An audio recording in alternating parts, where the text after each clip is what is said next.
Bueno, y ayer fue 8 de marzo, Día Internacional de la Mujer Trabajadora, en un contexto además político en la Argentina que está discutiendo mucho estas reformas, así que la agenda del día y de este noticiero va a estar atravesado justamente por todo esto y por eso obviamente la tenemos acá a Vicky Rodríguez que durante todo el año pasado, este año también, ha mantenido aquí la columna de género en el noticiero abordando distintos aspectos. Hoy vamos a estar trabajando justamente cuestiones referidas a la reforma laboral y cómo impactan en las mujeres.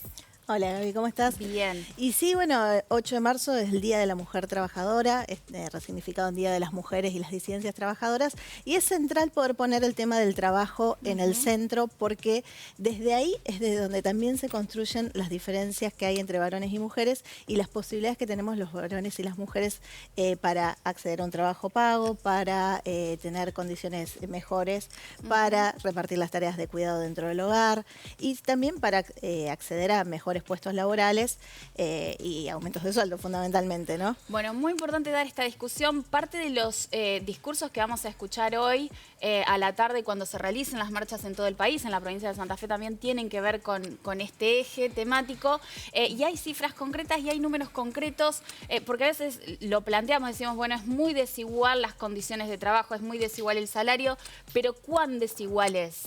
Un 30%.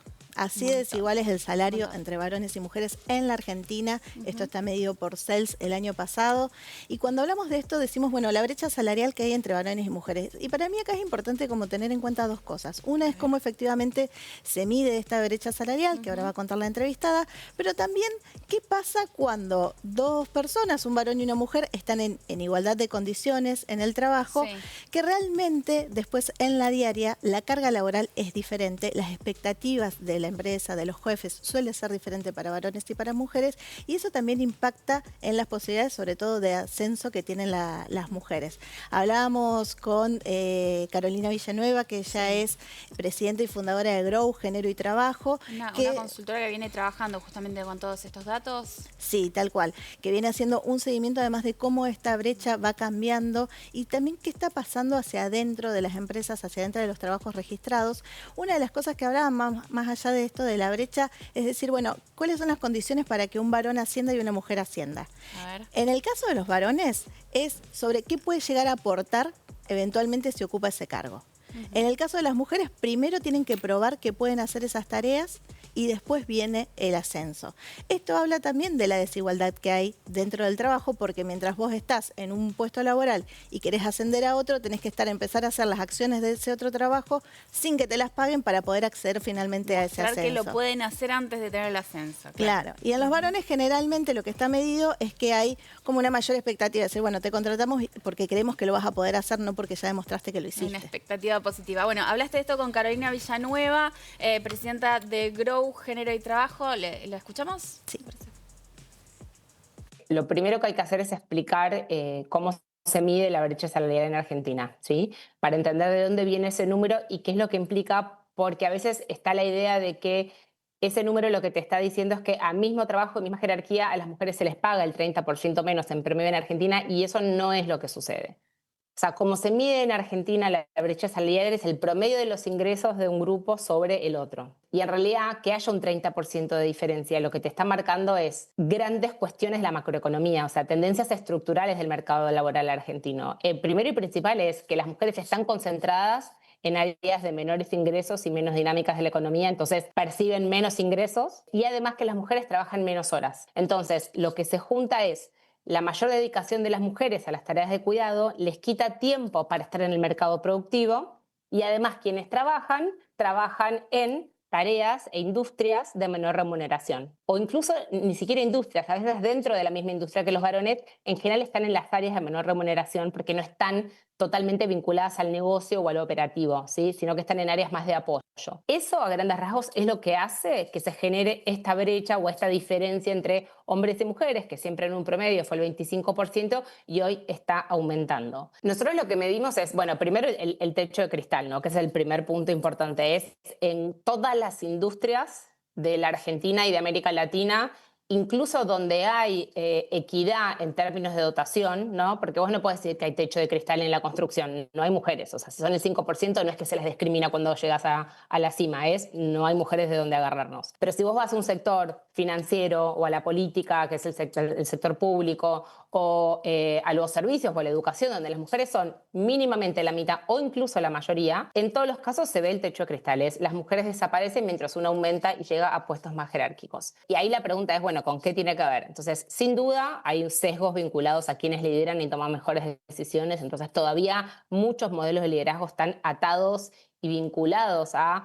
aquellas cosas que uno asocia con la masculinidad y características vinculadas con el hombre, decisor, serio, frialdad, capacidad de liderazgo y demás. Y también a que las mujeres se las juzga mucho más a partir de la tarea hecha. A los varones se los contrata y se los asciende mucho basado en su potencial y en lo que pueden aportar a futuro en las organizaciones. Y las mujeres primero tienen que probar. Tienen que probar su valor y a partir de eso se les empiezan a dar oportunidades. Entonces, lo que está probado y lo que nosotras en Grow hacemos mucho desde género y trabajo es analizar cómo a misma capacidad, mismo nivel educativo, a las mujeres les lleva mucho más tiempo llegar a lugares de liderazgo que a los varones, o sea, más años. A veces algunas llegan, pero en general la carrera de los hombres es una pendiente mucho más positiva y digamos, con un gradiente determinado, y la de las mujeres es mucho más rocosa y tardamos muchos más años en crecer. Bueno, y ahí aparecía otro de los temas claves, los cuidados, las tareas de cuidado. ¿Qué pasa dentro de los hogares? Bueno, los números de CEL marcan que las mujeres ocupan entre 6 y 30 horas más a la semana que los varones para tareas que tienen que ver con la compra de alimentos, la producción de alimentos, el cuidado de los hijos, el cuidado de las personas enfermas, el cuidado de las personas adultas mayores que necesitan acompañamiento o de las personas con discapacidad. Todo esto además se agrava cuando el Estado se retira, que es lo que está pasando, lo que venimos contando también desde este espacio desde hace 2 años, es decir, bueno, cuando el Estado deja de financiar a los prestadores de salud para personas con discapacidad, esa tarea que ya no se puede cubrir económicamente la asumen mayoritariamente las mujeres. Y lo mismo pasa cuando no hay políticas que promuevan más jardines de infantes, cuando no hay políticas que promuevan que haya espacios de cuidado para personas enfermas, que haya redes de cuidado también y de acompañamiento a personas adultas mayores. Los números también marcan que el 43% de las niñas y los niños menores de 5 años no van a ningún jardín de infantes. Como no se pueden quedar solos, ¿con quién se quedan? Con alguna abuela, tía, alguna mamá. Todo esto obviamente impacta muchísimo en las condiciones en las que trabajan las mujeres y eso, claro, empuja estos datos que daba recién Carolina. Si hay ascenso, en los casos en los que hay ascenso, es mucho más lento también. Sí, seguro. La trayectoria, cuando vos la ves, la de los hombres siempre es como una línea recta hacia arriba y la de la mujer termina siendo como vaivenes, muchas veces vinculados a la maternidad. Y esto también es importante hablarlo en un contexto donde estamos diciendo que la tasa de natalidad en la Argentina está bajando drásticamente. Pero bueno, esto es lo que nos contaba Carolina Villanueva de Grow sobre el tema.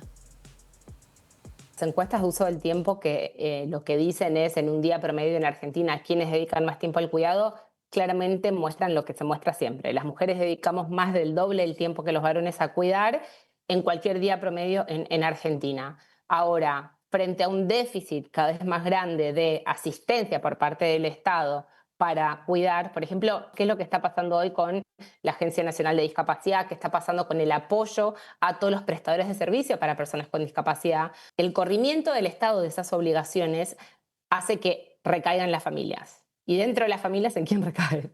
En nosotras. Entonces, básicamente hay una correlación muy frontal, muy directa entre el abandono para el apoyo, sea en el cuidado de las primeras infancias, sea en el de personas con discapacidad, sea en el de adultos mayores. Digamos, las mujeres cuidamos a toda persona que necesite cuidado en las familias. A veces son nuestros hijos, a veces son nuestros padres o suegros y a veces, digamos, en general recae en nosotras independientemente de la situación. Entonces, ahí hay una relación directa entre cuidados y tiempo dedicado al mercado productivo. Entonces, esa tensión es enorme y por supuesto ahora está un poco más tensa porque justamente lo que está pasando, la falta de pagos a los prestadores, que claramente las obras sociales ahí obviamente se están corriendo de ese lugar, bueno, desde el transporte, digamos, para que los hijos vayan a las escuelas de chicos con discapacidad que están empezando a cerrar. Bueno, todo eso genera que esas mujeres no puedan dejar el hogar para ir a trabajar.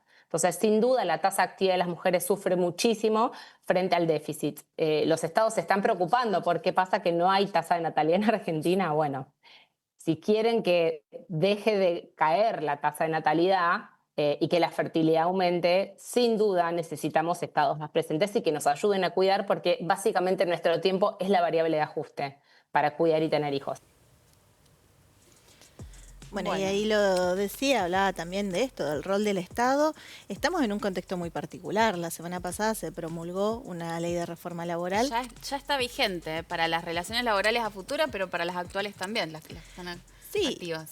Y una cuestión que no ha contemplado desde ningún punto de vista la perspectiva de género, cómo va a afectar de manera diferente a varones y mujeres estas medidas que pueden, o sea, que no han tenido casi debate a nivel del Congreso, donde no hubo, como en otras leyes de esta magnitud, debates públicos con participación de organizaciones que puedan poner sobre la agenda esto, es decir, bueno, todas estas desigualdades de las que viene señalando Carolina Villanueva, bueno, impactan directamente en las posibilidades laborales, directamente en los ingresos de las mujeres, y también esto considerando que hay una gran cantidad de hogares que están sostenidos íntegramente por las mujeres.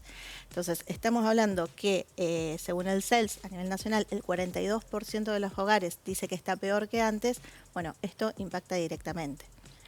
Sobre esto también hablamos con Carolina Villanueva, que nos explicaba esto. La verdad es que creemos que toda medida que tiende a mayor flexibilización tiende sobre todo a impactar primero en los públicos más desprotegidos y desde ese lugar creemos que las mujeres son quienes van a estar más ahí al frente de esas estadísticas. Todo el tema de, por ejemplo, de la desprotección frente a la indemnización.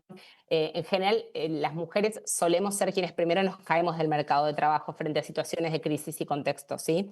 No solo porque a veces somos nosotras quienes abandonamos por no poder sostener el doble proyecto productivo y familiar, sino porque también la presunción de la posible maternidad o la idea de que tenemos menos compromiso o esto de menos horas, ¿no? Hay muchos trabajos con turnos rotativos muy exigentes, muchas industrias que tienen procesos de planta operativos tienen preferencia por el empleado varón por esta idea del turno rotativo y de que por 7 días, por no sé cuántas horas hay que estar en planta y se cree que las mujeres no podemos. Entonces, creemos que todo eso va a hacer que desgranemos incluso aún más del mercado de trabajo. Sin duda, la desprotección o la menor protección frente a la indemnización, que ahora pasa a ser por parte de esa caja, también creemos que nos va a afectar. Y esto de poder tener las personas a prueba por más tiempo, también creemos que ahí hay un desincentivo en un punto a formalizar. Digo, no es que estamos totalmente en contra de pensar una modernización del empleo y de pensar en formas más flexibles y dinámicas, de poder responder a los momentos económicos, pero en algunos momentos sí sentimos que a esta reforma le falta como una perspectiva de género, por ejemplo, que no se consideren todo el personal de servicio doméstico, que el 90% son mujeres. Digo, hay sectores que debieran haber tenido consideraciones muy particulares que no las tuvieron. El espíritu de esa ley, y creemos que está bastante en consonancia con lo que sucede en la vida, es compensar el desgaste absoluto, doble o triple que tenemos las mujeres tratando de conciliar la vida productiva y la vida familiar. Entonces, un poco anticipar nuestra edad jubilatoria tiene que ver con que no solo nuestros cuerpos tienen hijos y se desgastan de otra manera, sino que, nada, básicamente estamos mucho más enfrentados a condiciones más desfavorables frente al mercado de trabajo y la vida, la falta de sueño, la triple tarea productiva comunitaria. Bueno, tenía que ver un poco con eso. Mucha gente cree que es un tratamiento desigual, pero en realidad hay muchas industrias que frente a situaciones específicas o tareas que se considera que tienen otros desgastes o otros riesgos, no está mal pensar diferentes situaciones para diferentes públicos. No es darnos una ventaja específica, sino era reconocer de alguna manera, ya que tenemos brecha en casi todos los aspectos y ventajas y desventajas, digamos, era una manera de pensarlo. Pero bueno, a veces no bien explicado, malentendido, se cree que en realidad lo que estamos tratando de hacer es como sacar una ventaja frente a nuestros pares varones, y en realidad lo que estamos diciendo es, si los varones no entran a la casa y no hacen el trabajo familiar, y nosotras sí salimos al mercado de trabajo, de alguna manera esto se tiene que compensar, porque si no al final es como que la balanza nunca se nivela de alguna manera. Bueno. Bueno, esto último de lo que hablaba Carolina tiene que ver justamente con los regímenes desiguales que hay para varones y mujeres, por ejemplo el jubilatorio, que es algo de lo que se modificará, y de dónde venía eso, que no necesariamente es un privilegio, sino que tiene que ver con reconocer toda esta trayectoria, todas estas otras tareas con las que cargamos las mujeres. Claro, eran los argumentos de esas leyes. Bueno, hay que ver si algo de eso se judicializa ahora con la reforma laboral. Ese es el capítulo que viene. Antes de cerrar, quiero contarles novedades muy importantes respecto de esta columna de género que mantenemos de manera muy orgullosa acá en el RTS Noticias. Y es que está nominada Vicky para los premios Juana Manso que entrega la Municipalidad de Rosario. Así que todas nuestras felicitaciones, Vicky. Bueno, gracias. Igual es un reconocimiento para todo el equipo porque realmente sin el compromiso sobre todo de Salo, de sostener este espacio, tuyo, de todos los chicos que me han acompañado acá, de todos los chicos de técnica, del control y demás, realmente, bueno, esta mención especial en el premio Juana Manso de la Municipalidad de Rosario es importante y lo que destaca justamente es esto, que es un espacio que se ha logrado sostener y que ha podido trazar entre la coyuntura y el análisis de fondo con perspectiva de género, lo que es un reconocimiento para todo el equipo. ¿Ya tiene fecha de entrega de premio? Este viernes en Rosario. Bueno, vamos a estar así cubriendo todo también. Gracias, Vicky. Gracias.